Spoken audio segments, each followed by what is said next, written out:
Яков. С первого может вот. Яков, раб Бога, это помазанник тоже, пастор, апостол, пишет. Яков, раб Бога, Господа Иисуса Христа. Он пишет 12 коленам верующие, евреи, которые находившимся в рассеянии. И тема его писания к ним была радоваться. Чтобы вы поняли, это первый стих. Были верующие, как мы сейчас веруем в Бога. И вы знаете, что случилось? На них налетало государство, власть Римской империи. Начали гнать, как бы мы сейчас же верующие, да? Как бы коммунизм когда был, вы помните? Они рассеяли все, разогнали все. И каждый вынужден убежать из города и опасаться, и видеть, как он может. И представляете себе, мы оставили квартиру, оставили имущество, потеряли работу, и вы скрываетесь. Какие-то беженцы, где они живут. Лагеря какие-то, или пещерах. Это ужасная ситуация. Вы не знаете, где ваш сын, вы не знаете, где ваш муж, или вы не знаете, где ваша дочка, они тоже по другим направлениям расселись. Это ужасное положение. И вот таким людям, которые в рассеянии были, как бы стали беженцам, вот этим беженцам пишет апостол Яков. И пишет им письмо, и название его письма было такое: радуйтесь, Боже мой, нашел о чем писать. Вообще, уже эти апостоли, куда еще гнать? После того, что с нами произошло. Ради вашей же веры, ради вашей же проповеди, ради вашего же Евангелия. Вы еще решили поиздеваться над нами. Хотя бы чуть-чуть пожалел бы вначале. Сочувствовал бы. Короче, апостолы лучше знали. Апостолы знали мысли Бога. И они знали, что они делают. Они знали решение. Почему он пишет им радоваться? Потому что им апостолы знают, что то, что они находились сейчас и попали в рассеяние, в таком неприятности, стали беженцами буквально. И то, что потеряли дом, работу, то есть семьи рассеялись. Это трагедия на самом деле. Но они знали, что самое главное, это чтобы они это воспринимали правильно. Чтобы они это не воспринимали как трагедию. Самое главное, чтобы они имели правильное отношение. И поэтому он и пишет им это местописание, что ваши отношения на вашем положении, на ваше событие, которое с вами произошло, должно быть правильное, позитивное, одно только. И какое оно должно быть? Радоваться. Вы должны радостью воспринимать эту трагедию, которая с вами случилась. Именно радостью. Почему? Потому что если ваши отношения будут правильно, если это будет отношение радости, то Бог найдет вам выход. За эта ситуация закончится вам радостью. Поэтому название этого письма было радоваться. Потому что если вы порадуетесь, это покажет Богу, что вы верите в Него. И что вы полагаетесь на Нем. И что то, что не случилось с вами, вы знаете, что все равно Он выведет вас. И вашей радостью нету большего, нету лучшего доказательства, чтобы дошло до Бога, что вы полагаетесь на Него. И что действительно Он сделает, что Он обещал. И что эта ситуация действительно закончится хорошо для вас. И когда Он видит вашу радость, Он видит вашу веру также. И Он высвобождает свое избавление. Отношение на происходящее. Не факт главное, моя реакция, мое отношение к происходящему факту. Радоваться рассеянным. Второй стих. С великой радостью посчитайте или принимайте, братья мои, когда впадаете в различные искушения или испытания. Вот таким образом. Даже не только в этом ситуации, что вы находитесь в рассеянии, даже дальше, в будущее, научитесь себя это делать. Научитесь вот так реагировать. Не только спокойно, но и слава Богу. Прославляя Бога. Благодаря Бога за все ситуации. Вот почему написано, что за все это отношение. 90% всего происходящего на этом жизни либо созидает нас и людей вокруг нас, либо заседает, подкрепляет, поднимает, либо это отношения наши уничтожает нас и людей вокруг нас. Когда вы расстроились, боссы, моя жена приходит домой и видит меня расстроенный. То, что я уже расстроенный в депрессии, я уже себе что-то умирает во мне. Когда у вас негативное, злое, плохое отношение, вы уничтожаете что-то в себе. Наши отношения делают две вещи. Либо они уничтожают что-то в нас или в других, либо она созидает что-то в нас и автоматически и в других. Допустим, когда я в депрессии, и босс приходит, то мало того, что я уже уничтожу себе, но она никогда меня не видела в депрессии или в унынии. И если она увидит меня вот в один день в унынии, знаете, какой у нее шок вообще произойдет? Вообще, она, наверное, просто потеряет все настроение тут же. Вот почему вам, вы все знаете это. Вы чувствуете, что есть некоторые люди, с кем нельзя побить, рядом которого нельзя бить больше, чем 5 минут. Если вы проведете с ними больше 5 минут, вы уходите оттуда в плохом настроении, короче. Это люди, которые из них просто излучается, может быть, не то от нашего разрушения.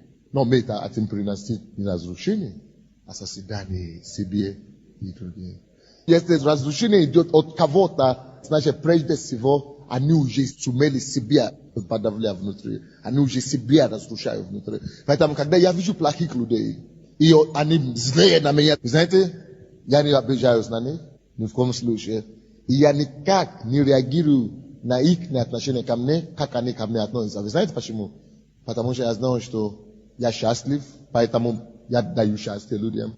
Но что когда они дают зло и обиду и агрессию людям, это значит, что они уже себя уничтожили внутри. Им несчастливо. От счастья никто не кричит на других. От счастья никто не разрушает других. Это значит, что они уже прежде разрушили себя внутри, поэтому они могут разрушать окружающих. То, что в нас внутри происходит, потом выходит наружу. Поэтому Иисус говорит нам, не воздавайте зло на зло. Потому что человек, который делает вам зло, уже себя уничтожил прежде. Поэтому поймите их и воздайте добро, дайте за зло. Потому что у вас больше добро. Вашим добром покорите и уничтожите это зло в них. Это тоже разумение. Поэтому, когда я знаю, что человек, который делает мне плохо, он плохой, да, понятно. Он мне делал плохо, это понятно тоже. Но то, что он мне делал плохо, это 1% того плохо, который он себе уже сделал. Поэтому я не должен реагировать на то, что он мне делал плохо только что сейчас. Нет. А он себе уже до меня уничтожил себя полностью. Я должен, наоборот, помочь ему реабилитироваться. Так что Иаков пишет то же самое, как Павел. И пишет им здесь, с великой радостью принимайте все искушения различные и испытания, которые придут к вам, зная, что испытание веры вашей производит терпение. Если вы можете правильно воспринимать, ваши отношения будут всегда плод, добрые для вас. Всякое испытание для вас, это плюс для вас, он говорит. Поэтому спокойно принимайте, потому что это производит что-то у вас. Всякое испытание, искушение, которое приходит вам, значит, Бог допустил его с целью, чтобы до вас что-то дошло, чтобы вас что-то научить. И одно из первых вещей, что Господь хочет нас научить, когда Он допускает испытания в нашей жизни, Он хочет научить нас терпению. Если это есть у вас разумение такое, не просто знание, потому что знание, если это знание, когда проблема приходит, вы забываете вообще это знание. Это разумение, реакции автоматические правильно выходит из вас, когда проблема приходит. А терпение пусть имеет совершенное действие, чтобы были вы безукоризненны и совершенны без всякого недостатка. То его работа Божия. Поэтому Бог тебе делает пользу. Поэтому радуйся. Бог хочет тебя делать совершенным, безукоризненным и без всякого недостатка. Вот почему радуйся. Еще одна причина, почему мы плохо реагируем на происходящее. Первая причина, это потому, что у нас такое разумение. Какое у нас разумение определяет наши реакции или отношения. Еще одно, то, что определяет наши отношения к другим, особенно когда это относится к людям, это то, что мы часто имеем предупрежденные ожидания, expectations, ожидания от другого человека. Мы думаем, допустим, он же пастор, он совершенный, значит. Он не может ошибаться. Он не может что-то делать неправильно. Он не может говорить неправильно. И потому что я имею вот такое отношение к нему, и может быть правильно, я думаю, Но вдруг я обнаружил, что он не такой, как я думал. Или что он сделал что-то, которое я от него вообще не ожидал. Это не потому, что я отреагировал так, но потому, что я его так повесил. И потому, что от него я этого не ожидал. Пастор говорит, что-то так делал, который нужно делать. Слишком кричал много, я просто великий. Зачем он смеется так, а он же пастор. Потому что мы не ожидаем от этих людей. Потому что наши ожидания не соответствуют их поступкам. Это часто приводит нас к однозначной реакции. То есть поступки наши получаются не всегда адекватные реакции. Потому что мы не ожидаем. Наши ожидания от людей иногда выше, чем или мы думаем, допустим, что если бы это был я бы так не поступил, допустим. Особенно в работе, особенно в бизнесе, особенно в служении, особенно в офисе. Мы всегда судим других, как мы бы поступили. И потому что другие не поступают, как мы бы в их место поступили, это часто выводит нас из себя и заставляет нас иметь неправильные отношения. И реагировать не так, как Слово Божье говорит, не так, как даже мы знаем, что это правильно или неправильно. Но потому что наши ожидания от других не соответствуют тем, как мы думаем, что мы бы поступили. Это часто нас выводит. Но, друзья, я хочу, чтобы вы знали одно дело. Что то, что должно определить ваши отношения, должно всегда быть одно. Не то, как другие поступают. Не что произошло с вами или не произошло. Не обстоятельства вокруг. Не реакции других всегда должна руководить вашими действиями, ваше Божье разумение жизни. Одно критерия Бог дает нам, поэтому Он дал нам только Слово Божье. Его Слово, Его ведение, Его понимание, которое Он дает нам, Его учение, которое Он дает нам, единственная сила, единственная вещь, которую Он дает, на которой мы должны базировать свою жизнь. И это должны руководить и подсказывать, какие они должны быть основы наших отношений к жизни. Потому что если мы начинаем судить людей, допустим, потому как мы бы реагировали, то Бог так не судит людей. Мы будем очень много себе самих огорчать. Мы должны воспринимать людей такие, как они есть. И благодарить Господа за них все равно. И работать над ними, помогать им меняться и усовершенствоваться. Все мы можем прийти к такому месту в жизни, что все плохие, все. Кроме я, моя жена Босе и мой сын Фарес. Все правильно поступают, а остальные мир. Все неправильно так делают. Почему мы начинаем так думать? Потому что мы воспринимаем их. А остальных мы хотим воспринимать остальных людей, как мы хотим воспринимать их, не как они есть. А Бог поэтому дал нам самую главную заповедь: возлюби меня, возлюби ближнего, как самого себя. То есть воспринимай ближнего, как он есть, как ты бы хотел, чтобы тебя воспринимали. Любовь есть самая большая заповедь в Библии. Так что не принимай людей, как ты бы поступал. Нет. Принимай их, как они есть. Просто люби их. Помоги им чувствовать себе, что они приняты, такие, как они есть. Помоги им устроить в них достоинство, чтобы они научили уважать себя и сделай их счастливыми. Поэтому я лично не обижал на людей. Я уже, наверное, 5 лет не помню, когда я когда-то обиделся. Просто молюсь Богу, и Он мне помогает каждый раз. Чтобы просто принимал всех, объятые сердца. Я ни на кого не огорчался никогда в жизни. Если достается мне, я мощу и молюсь, и все проходит. Читаю слово, вспоминаю слово. Истина Божья приходит, тьма уходит. Свет приходит. Все, опускается. Важно, тогда вы можете жить в мире и покое всегда. Любить всех и так классно жить. Где там написано, как человек думает в сердце своем, такой он есть. Притчи 23:7. Потому что каковы мысли в душе его, таков и он. Ешь и пей, говорит он тебе, а в сердце у него другое. А в сердце у него другое. Как человек, какие мысли у человека в душе, такие они. Поэтому, братья и сестры, не важно, что вы говорите. Часто мы можем говорить другое, мы можем говорить третье, потому что мы разумом, мы думаем, мы разрабатываем информацию и выдаем то, что мы хотим, чтобы люди слышали. Или то, что люди хотят от нас слышать. Но вы знаете, это лукавство. Бог все равно говорит такое. Бог все равно говорит. Ты на самом деле создаешь впечатление, что ты одно, но на самом деле люди конце концов воспринимают тебя какой, как ты есть. Какого мысли, именно по твоим мысли сердца, так они тебя воспринимают. Не так потому, что ты говоришь. Ты думаешь, что они не видно. Ты думаешь, что все дураки, никто не понимает. Никому не видно, но на самом деле все видно. Ребята знают, особенно духовные люди знают. Вообще всем понятно становится.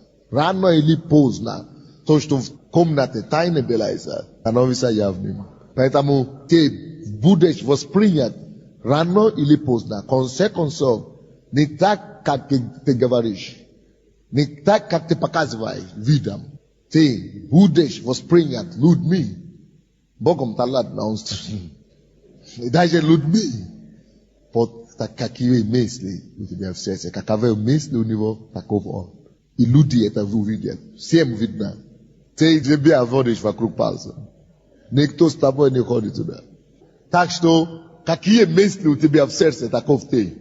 А то, что люди молчат, это еще не значит, что они скупили твою ложь.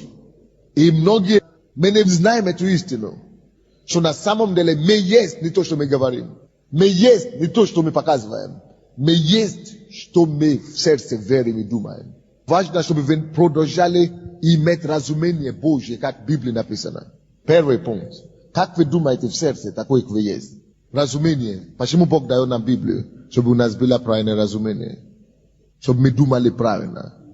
Чтобы мысли в наши сердца были правильными. Первое. Если вы думаете, что я никакой, я никто, я ничего никогда не получится в жизни, это ваши мысли. Может быть, вы даже никому не говорите вслух. Но вы все время в этом живете внутри себя. Ваша жизнь так будет складываться.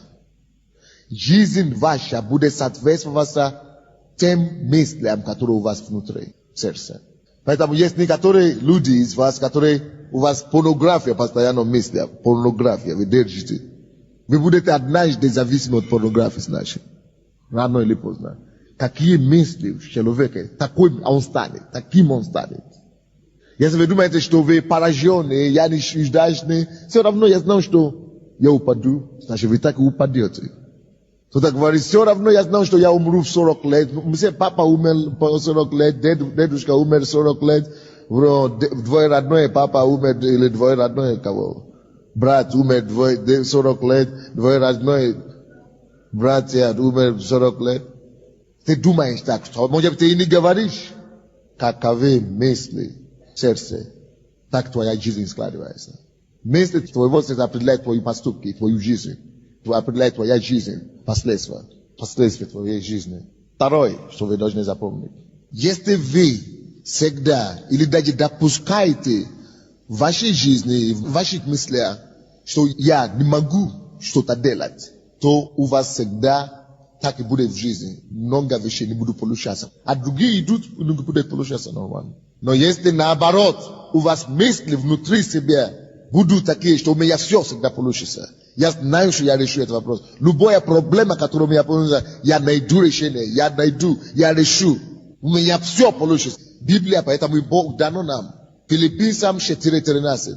Так и написано. Все могу, все могу, все могу, все могу в укрепляющем меня Христа Иисуса. Вы, верующие, должны иметь только один менталитет в этом направлении, разумение. Быть убежденный в этом. Я могу, я все могу. Бог это нам говорит. Все возможно верующему. Все, абсолютно все. У вас это должно стать разумение. Я все могу.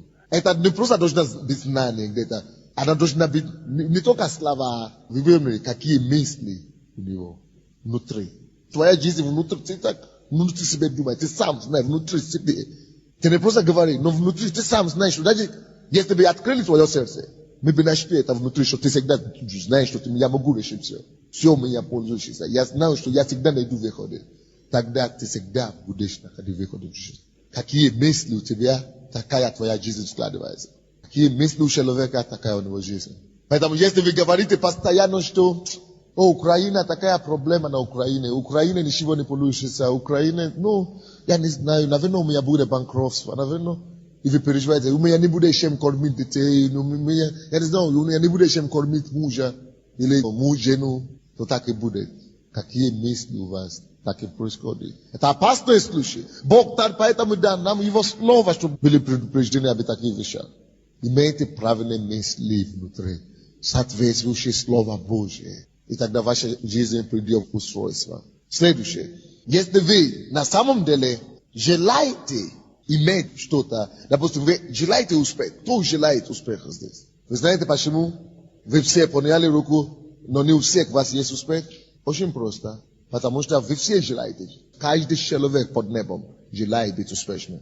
Но они какие-то внутри где-то, может быть, желают. Но поступками все это отрицают. Даже мысли у себе, у меня же все равно ничего не получится. Все равно у меня же нет связи. И денег нет. Может быть, только если какой-то дядя хороший появится. Может быть, кто-то просто даст мне что-то. Пока ты будешь так ждать, так и ты будешь дождешься жизни. Наоборот, ты должен не просто желание иметь, а мысли сохранить еще в сердце. Что я буду успешным, 100%. Мне кажется иногда, слава Богу, что Бог меня спас, и что Он меня сделал проповедником, меня показал мое призвание. Но я сейчас думаю, я не хочу отвернуться ни направо, ни налево. Но я думаю, если бы я занимался, это мои мысли такие. Конечно, мир не воспринимает такие вещи. Не думаете, что это гордость или это не скромно. Но это мои мысли такие, ну что поделаешь. Все равно я буду делать то, что Бог мне говорит делать. Но мои мысли всегда такое. Чем бы я не занимался бы, если бы я выбрал любую другую профессию, наверное, у меня получилось все равно на 100%. Может быть, я был бы несчастливым, да, может быть. Потому что человек становится счастливым только когда он находит свое призвание. Но я бы не был счастливым, у меня бы все равно бы получилось. Потому что какие мысли у человека, такой он, такая его жизнь складывается. Не вычеркните себя. Имейте наоборот позитивные положения о себе. Мысли такое, пускай будет у вас, что у вас получится, и тогда получится. Каковы мысли в сердце, так жизнь складывается. Исправьте это дело, друзья. Я знаю, что я выйду замуж. Мой муж ждет меня. Бог подбирает мне его человека. Так и будет. Ваши желания должны соответствовать вашим размышлениям, вашим мыслям, вашей жизни.